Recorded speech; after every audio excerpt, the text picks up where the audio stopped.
இந்த மேஷத்தில் இருக்கிறாங்க இல்லையா.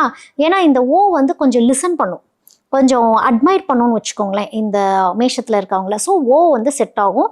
அதே மாதிரி இந்த ஓ ஏவை கல்யாணம் பண்ணுறாங்க அப்படின்னா இந்த ஓக்கும் ஏக்கும் சில ஹெல்த் இஷ்யூஸும் வரும். இவங்களோட சேர்ந்து வாழ்கிறப்போ பித்தம் அப்படிங்கிற ஒரு விஷயம் வந்து உருவாக ஆரம்பிக்கும். பிபி சம்மந்தப்பட்ட விஷயமும் வந்து இவங்களுக்கு டச் ஆகும், அப்பப்போ டச் ஆகும். ஏன் அப்படின்னா மேஷத்தை ஹேண்டில் பண்ணுறது கொஞ்சம் கஷ்டம். அந்த டைமில் வந்து இந்த மாதிரி நோய்களை சுமக்கிற ஒரு அமைப்பும் வந்து இந்த ஓக்கு ஏக்கும் இருக்கும். அதையும் தாண்டி ஓ தான் ரொம்ப லக்கு இவங்களுக்கு. ஒரு சில இப்போ நம்மளுக்கு ஜென்ரலாக ஒவ்வொருத்தங்களை பார்த்தா பிடிக்காது அப்படிங்கிறதெல்லாம் ஒன்று இருக்கு இல்லையா. ஓ பக்கத்தில் வந்தாலே இவங்களுக்கு லக் ஆக்டிவேட் ஆகக்கூடிய ஒரு அமைப்பெல்லாம் வந்து இந்த மேஷத்துக்கு உண்டு. யார் ஆகவே ஆகாது அப்படின்னு ஒன்று இருக்குது. ஏபி ஆகவே ஆகாது மேஷத்துக்கு. ஏன் அப்படின்னா ஏபி வந்து ஆல்ரெடி ஸ்ட்ராட்டஜிஸ்ட், பயங்கரமாக திங்க் பண்ணக்கூடியது.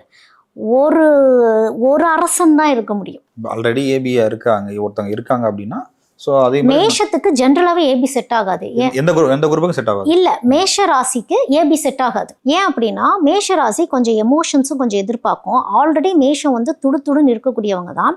இந்த கேட்டகரி அமைப்பு இப்போ அவங்க மேஷத்திலே ஏபி ஒருத்தங்க இருந்தாலும் அவங்களுக்கு இன்னொரு ஏபி செட் ஆகாது.